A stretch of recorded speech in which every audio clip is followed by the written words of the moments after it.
Patrick versus Rogério Ceni. É daqueles casos, fáceis de você entender quem tá certo e quem tá errado.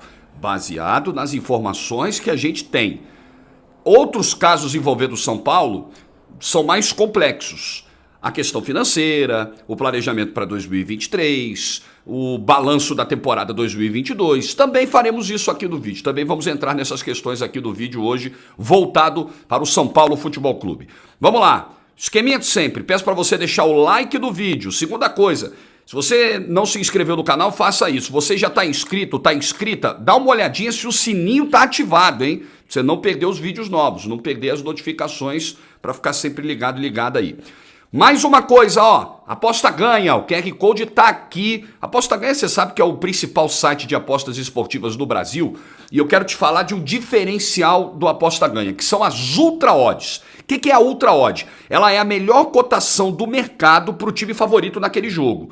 Então tem várias oportunidades como essa do site do Aposta Ganha. Tá rolando o Brasileirão nesse meio de semana, a gente tá na reta final, penúltima rodada, então entra aí, pega o celular, aponta a câmera para esse QR Code aí, ou então você pode entrar no link que eu deixei aqui na descrição, deixei no comentário fixado também, para conferir as melhores oportunidades do Aposta Ganha, para começar a botar uma graninha no bolso. Pô, mas eu preciso de muita grana, né? Não! R$1 já basta. Com R$1, você já vai fazendo multiplicar, você já pode se dar bem, botar um din-din no bolso. Então, pega o link aqui na descrição, no comentário fixado, ou aponta a câmera para o QR Code apostaganha.bet, parceira do canal do Jorge Igor.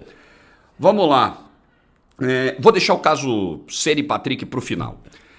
O 2022 do São Paulo. Eu fiz um vídeo recentemente aqui no canal que você pode conferir, perguntando se o ano do São Paulo era bom ou não. E a minha conclusão foi de que, dentro das possibilidades, levando em consideração que o São Paulo tem questões financeiras ainda graves, levando em consideração que o São Paulo está atrás no poder de investimento, e bem atrás hoje, eu acho, né? De Palmeiras, de Flamengo, de Atlético Mineiro, levando em consideração de que até mesmo o Corinthians conseguiu ao longo da temporada, mesmo também numa situação financeira delicada, fazer ali contratações, levando em consideração que o Botafogo hoje é uma SAF e também gastou muito dinheiro nessa janela, também hoje tem um cara lá com um caixa em dólar que pode fazer as coisas melhorarem até pro ano que vem. Eu acho que para um primeiro ano, ele monta um time novo para começar o Brasileiro. Aí não deu certo. Ele vai lá e remonta esse time para o segundo turno. Isso é coisa de quem tem dinheiro em caixa. O São Paulo não pôde se dar a esse luxo, por exemplo. E talvez termine atrás do Botafogo do campeonato. Mas vai terminar com a mesma pontuação. Um ponto a mais, um ponto a menos e tal. Se você levar em consideração que o Cruzeiro está voltando para a primeira divisão e também é SAF, precisa ver qual vai ser a capacidade de investir para 2023. Então, assim, o São Paulo, hoje, ele não está com o vento favorável, não. E mesmo assim, ele chega numa final de Campeonato Paulista, numa semifinal de Copa do Brasil, numa final de Sul-Americana e briga por Libertadores até o fim do Campeonato Brasileiro. Será que lá atrás todo mundo projetava isso? Eu acho que muita gente projetava um cenário ainda pior. Então o torcedor, na hora que perde a final da Sul-Americana, tá puto, não vai pensar nisso. Mas para pensar um pouquinho, o time chegou longe em tudo. Em praticamente tudo o São Paulo chegou longe. Brigou, escapou por um detalhe aqui, escapou por um detalhe ali. Escapou a final da Sul-Americana pro Del Valle, porque o time do Del Valle era melhor, ponto, acabou, ponto final. O Del Valle era um time superior ao São Paulo. Um trabalho tático melhor, individualidades que funcionaram, um time... Não tinha jeito. O São Paulo, tá bom, o Del Valle não tem a menor tradição? Tá, mas o Del Valle já tinha ganhado uma Sul-Americana, já tinha chegado longe em Libertadores e tal. Tá construindo. E ganhou na bola do São Paulo. Tudo bem. Então, beleza, eu acho que o fim tá sendo terrível? Tá, né? Você perder a quantidade de jogos que o São Paulo perdeu no Morumbi na reta final, a derrota pro Botafogo, a derrota ontem pro Internacional, as questões de relacionamento que a gente vai falar, salários atrasados, os bastidores que são muito complicados, a manobra feita para perpetuar a diretoria que tá aí no cargo, que dizia que era contra a reeleição e que tá doida para ficar aí muitos anos. Eu sei, tem muita notícia ruim.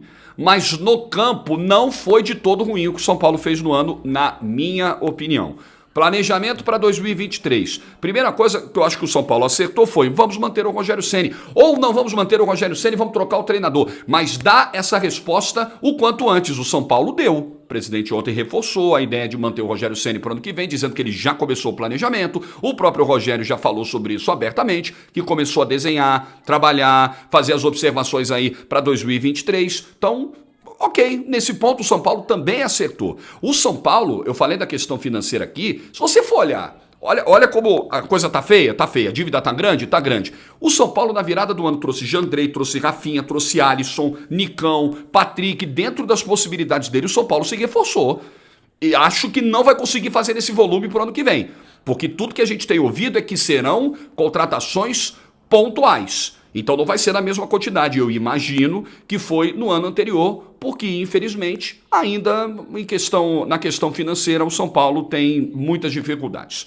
Então esse é o panorama, eu acho que é muito confuso mesmo, eu acho que está faltando grana, eu acho que politicamente a manobra feita nesse ano foi muito ruim para a imagem do clube e pode ser muito ruim para o futuro do clube. O clube precisa ter, qualquer entidade, precisa ter, e aí eu falo de entidade, falo de país, eu falo de qualquer coisa, né? Precisa ter alternância de poder, precisa ter oposição, precisa ter fiscalização. Será muito ruim se o São Paulo se fechar ali naquele clubinho e tal, e o presidente ficar indefinidamente no cargo. Tomara que isso não aconteça. Eu sei que essas notícias são nebulosas, o torcedor queria ter poder de voto, o torcedor se sente escanteado, o torcedor fica com aquela sensação que o clube está sendo tomado meio que de assalto. Eu acho que é um termo muito forte, mas é a única ilustração que me parece mais fácil assim das pessoas captarem o que está acontecendo no clube, o que parece estar acontecendo no clube. Eu sei, mas no campo não foi ruim, e para 2023 também não dá para imaginar um São Paulo de uma hora para outra trazendo o melhor time do Brasil, porque não vai trazer, a não ser que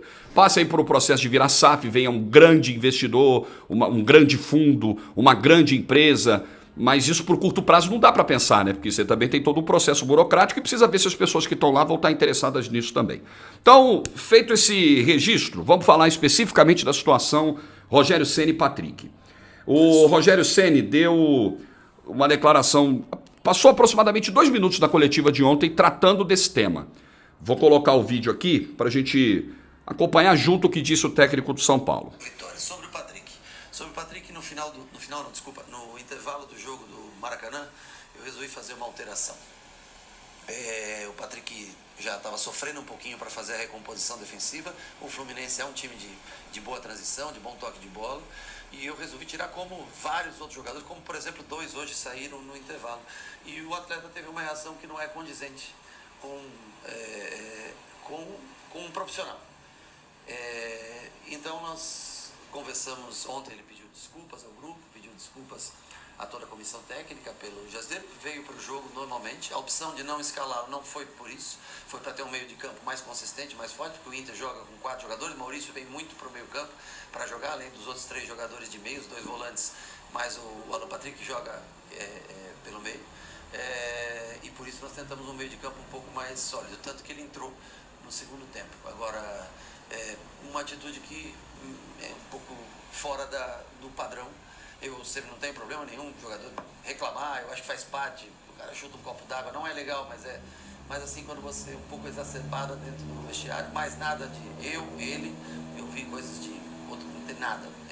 Ele, tudo resolvido entre eu e ele. Ele veio para o jogo, entrou, jogou 45 minutos. Eu sempre falo, jogador que não está pronto para sair, ele não pode fazer parte de grupo. Porque o futebol é um esporte coletivo e você faz 3, 4, 5 alterações numa partida. Eu já vi gente bem importante sair daqui do jogo de São Paulo. Eu já vi Raiz ser substituído, já vi Miguel ser substituído, já vi Careca ser substituído, eu já vi França, Dodô, eu já vi tantos caras, Lucas Moura, todo mundo ser substituído. E isso faz parte do futebol. Então, ou a gente tem um comportamento profissional mais adequado, ou então a gente tem que fazer escolhas na nossa vida. Mas, no sentido disso, acho que mais do que ele entrou no jogo, veio para o jogo, entrou no jogo, nós já conversamos e a gente segue trabalhando. O treinador precisa marcar a posição diante do elenco. Precisa ter comando, precisa ter liderança. Esse comando precisa ser respeitado. O treinador não precisa explicar por que colocou, muito menos por que tirou. E aí, como disse o Rogério Ceni, é da vida do atleta profissional. O jogador precisa estar acostumado, ele está no esporte coletivo, onde trocas são substituídas, são permitidas e são necessárias, né? Para mudar os rumos do jogo, para você tirar um jogador que fisicamente já não está mais aguentando a intensidade daquela partida. Gente, isso é o beabá, ninguém precisa explicar o beabá para o Patrick, não. Em um outro momento da coletiva, o Rogério até detalha como é que foi o episódio do Maracanã. Ele estava esbravejando no vestiário, eu pedi para ele sair do vestiário, ele não saiu, continuou xingando e atrapalhou um pouco a conversa de intervalo. A montagem da estratégia para o segundo tempo do jogo do Maracanã contra o Fluminense. Gente, desculpa. É muito fácil detectar quem é que está certo e quem está errado nessa história. Eu não estou nem levando em consideração se existia alguma outra questão prévia entre os dois. Eu não estou levando em consideração se existe algum detalhe que não foi contado, porque a gente sabe que do que acontece no dia a dia do clube, muito pouco vaza para o lado de fora. Mas até agora não houve nenhuma negativa do Patrick, nem do staff do Patrick, sobre aquilo que foi relatado pelo Rogério Ceni. Então, com essas informações que a gente tem, tá mole. Vestiário tem um comando, esse comando precisa ser obedecido. Se você entende que está sendo sistematicamente substituído e isso é algo injusto, você vai lá, vai chamar o treinador na sala dele no dia seguinte e vai conversar. Se você precisar que o teu staff entre nessa conversa, se essa conversa precisar escalar até diretoria, se precisar levar para o Muricy, se esse debate precisar ser mais amplo, ele vai ser feito. Mas não dessa forma. Não como o Patrick fez. O que a gente tem de informação aqui é matador e acabou, e o Patrick precisa se desculpar mesmo. Eu vejo muito o São Paulino ainda sem entender o cartão que o Patrick tomou no final do jogo ontem. Cartão que o tira da última rodada contra o Goiás. Desculpa, Patrick, a tua atitude de ontem, somada com a de sábado, faz com que muito torcedor do São Paulo pense, será que ele forçou o cartão? Será que ele forçou uma situação para ficar fora? Para não ir para Goiânia? Para um jogo que pode ser muito importante, um jogo que pode colocar o São Paulo na Libertadores no ano que vem? Então, eu não sei se o Patrick está certo ou errado. Cada um entende, cada um precisa resolver na sua relação profissional se o espaço que está tendo, se esse espaço ele é justo, se esse espaço está de bom tamanho, se esse espaço pode ser maior, mas você vai brigar da maneira correta por isso. Não do jeito que o Patrick fez.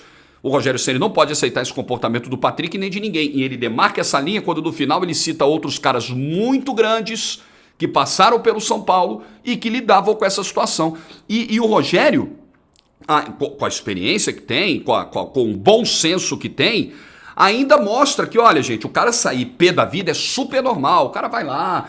O próprio Rogério certamente não era o cara que saía toda hora, até pela posição e pelo tamanho e tal, mas também nunca gostou de ficar fora de um jogo. É óbvio, ninguém gosta de sair. O cara vai lá, joga uma garrafa, xinga um palavrão, dá um soco no ar, às vezes passa pelo treinador, não quer nem muito papo com o cara na hora, depois resolve. Não fazer o que o Patrick fez, segundo o Rogério Ceni. Rogério está correto. Qualquer jogador, independentemente do seu tamanho, da sua importância para o elenco, qualquer um que agir dessa forma contra o treinador perante o grupo precisa ter uma reprimenda, precisa ser punido, precisa ser multado, precisa ser afastado. Tem informações que dizem aí que o staff do Patrick queria que isso fosse abafado e ficou chateado com o fato do Rogério levar isso para a coletiva, mas o Rogério foi perguntado. E a partir do momento em que o Rogério é perguntado sobre o que aconteceu, é óbvio que ele já, na hora, com a experiência que tem, entende que, poxa, a história já é, pelo menos não toda, mas uma parte dela já é de conhecimento dos jornalistas, porque o assunto está aqui na pauta, então eu preciso tratar disso. Tem imagem lá do vestiário do Maracanã também, mostra o Patrick descendo o pé da vida, todo mundo já sabia que tinha acontecido algo, então até também para não transformar o boato em algo maior do que ele foi, o Rogério foi lá e contou o que aconteceu. Mas acho que o Rogério foi super respeitoso com o Patrick. O erro está no ato, não dá para você também fingir que não aconteceu e jogar para debaixo da parede. Parece que vai ter uma reunião aí e que para 2023 a continuidade do Patrick ficou muito difícil, porque o próprio Rogério também talvez não gostasse mais de trabalhar com o Patrick para o ano que vem, ele tem mais um ano de contrato. Precisa ver como o São Paulo vai resolver essa situação, mas nesse episódio, assim, vocês lembram o que foi o vestiário do São Paulo quando Diniz e Tietê tiveram aquele bate-boca na beira do campo. Eu vi muitas pessoas também fazendo a comparação com os dois episódios. Olha como é que o jogador é. O Diniz perdeu o vestiário naquele episódio porque os caras compraram a briga do Tietê. O Rogério tem que ter cuidado. São situações diferentes. Eu acho que naquele episódio o Diniz errou claramente nos termos que usou. Um comandante, por mais que tenha razão, não pode se dirigir a um comandado nos termos que o Diniz se dirigiu e os microfones captaram lá em Bragança. Ali eu vejo uma situação completamente diferente. Não parece que houve da parte do Rogério em nenhum momento desrespeito. O desrespeito veio do liderado E o comandante exerceu o seu poder de comando, de punir, de afastar. E a história resolveu e no jogo seguinte o Patrick estava lá, entrou no segundo tempo. Né? Não foi, por exemplo, a punição como o Cristiano Ronaldo recebeu do Ten Hag de ficar fora até do banco, da relação do jogo seguinte de treinar com o Sub-21. Isso não aconteceu com o Patrick. Eles conversaram, ele exigiu um pedido de desculpas, ouviu, e o Patrick estava lá à disposição e entrou ontem no segundo tempo. Então, aí, acho que o Rogério conduziu muito bem a situação e quem foi muito mal foi o Patrick. Inclusive com o cartão totalmente evitável que recebeu ontem no Morumbi. Pensa como eu, discorda, enfim, deixa nos comentários aí. Não se esqueça do like do vídeo, não se esqueça de conferir se o sininho das notificações está ativado. Amanhã tem mais vídeo. Tchau.